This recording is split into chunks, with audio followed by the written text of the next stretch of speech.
The night was thick with tension, the kind that made the hair on the back of your neck stand up. Rain hammered against the windows of the dimly lit penthouse in Chicago, streaking the city lights into blurred streaks of gold and crimson. Isabella Romano's hands trembled slightly as she adjusted the scarf around her neck, her dark eyes flicking nervously to the shadowed figure at the far end of the room. She knew exactly who it was before he even spoke. Marco Vitale, the man whose name alone made people bow, shiver, or run. He stepped closer, his tailored suit perfect, his presence suffocating, and in a voice that could command armies he said, "Say that one more time." It was the curse she had muttered, soft and sharp, in Italian, just under her breath. A word of defiance that should have been impossible to speak in this room, yet it had slipped. The air between them tightened, like a wire stretched to its breaking point. Isabella's heart pounded, yet there was no room for fear to paralyze her. She had spent her life in a storm far more merciless than the one outside, and she wasn't about to let it end in silence now. Before this moment, Isabella had never imagined she would find herself in the orbit of a man like Marco Vitale. She had grown up in a modest neighborhood in New Jersey, raised by her single father, Carlo, a man who taught her the value of integrity and the quiet strength of resilience. Her childhood had been stitched together with small victories, passing grades against odds, part-time jobs while her friends went to parties, holding her father's hand as he battled illness.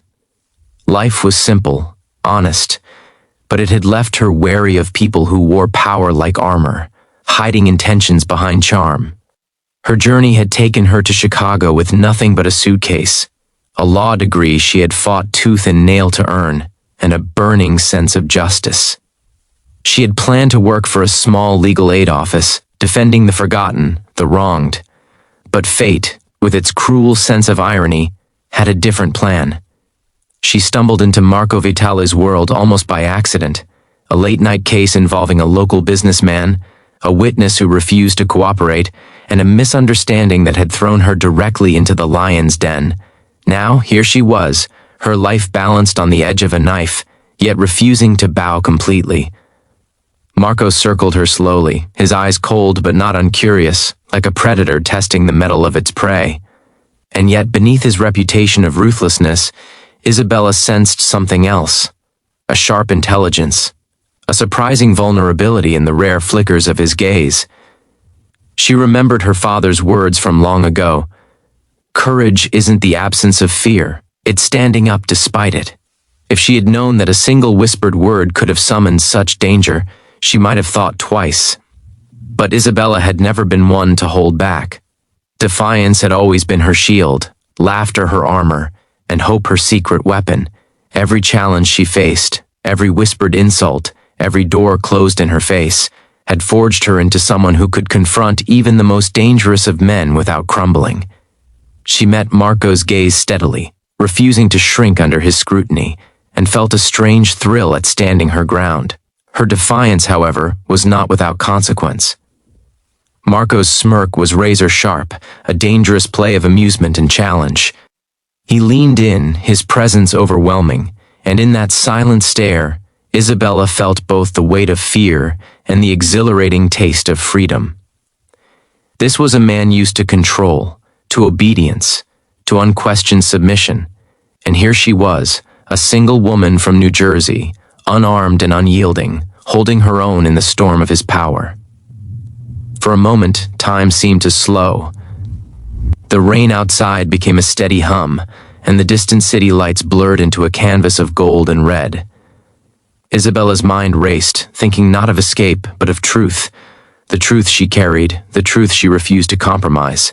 She remembered the nights she had spent studying cases of corruption, helping families who had lost everything to men like Marco, and suddenly, she realized that courage was not just about survival, it was about making someone listen, even when every instinct screamed to run. Marco's sharp eyes softened ever so slightly, a flicker she almost missed, revealing the man behind the mask of power. Isabella saw it. The loneliness, the hidden pain, the desire to be understood but not caged, and without thinking, she spoke, not in defiance this time, but in honesty. Her words were quiet, trembling slightly yet full of resolve. She spoke of injustice, of her father's sacrifices, of the dreams she had carried across states and cities, of the people who had no voice. She spoke not to provoke him, but to reach him, to bridge the distance that fear and power had built. For the first time, Marco didn't respond with anger, didn't threaten or intimidate. He listened. And as he listened, something unspoken passed between them. A recognition that strength could exist in places power had overlooked, that courage could reside in the quietest of hearts. Isabella felt her pulse slow, her breath even, as the storm outside seemed to soften, matching the unexpected calm that had settled in the room. It was not immediate, not magical, not a perfect moment of transformation. But over the following days, things began to shift. Marco's threats became fewer, his challenges less sharp. He started to trust her insight, her keen understanding of the human heart, and even allowed her to intervene in situations that would have been unthinkable weeks before. Isabella didn't change him completely, nor did she expect to. But her courage had created a crack, a window through which light could enter, and for the first time, the fearsome mafia boss had glimpsed a possibility beyond control and intimidation. And through it all, Isabella never forgot who she was or where she came from. Her father's voice echoed in her mind, the neighborhoods of New Jersey, the nights spent under dim streetlights studying, the small victories that had shaped her.